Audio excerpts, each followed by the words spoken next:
Perché Scrum sta diventando il metodo per fare Agile senza essere Agile?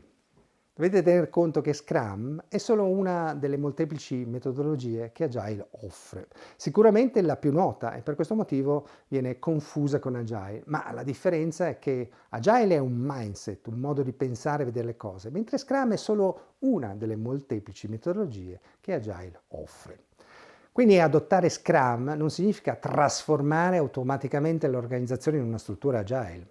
Ci sono organizzazioni che dichiarano che stanno implementando progetti Agile, ma la modalità con cui lo stanno facendo è spesso impositiva, top down, e già questo fa capire che di Agile non vi è proprio nulla.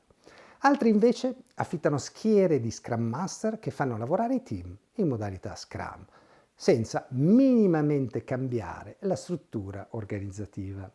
I team che lavorano in Scrum ottengono col tempo dei miglioramenti in termini di performance, ma se non cambia il sistema, vera causa delle performance organizzative, se non cambia la struttura organizzativa e il modo in cui l'organizzazione lavora, è molto difficile che possa ottenere i risultati che spera di avere adottando le metodologie Agile. Ovviamente molti di questi progetti sono destinati al fallimento e quindi anche la convinzione che Agile non possa funzionare.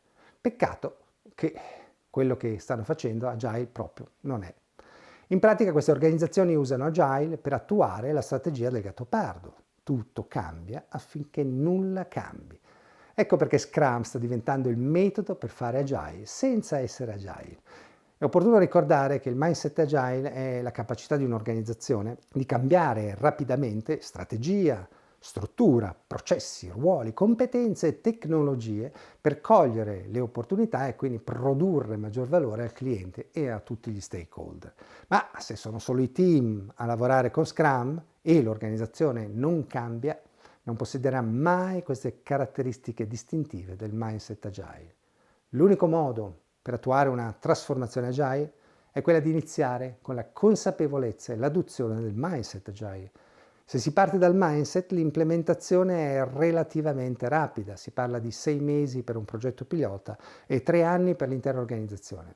Quindi fate la cosa giusta, iniziate con il mindset Agile. Grazie e arrivederci.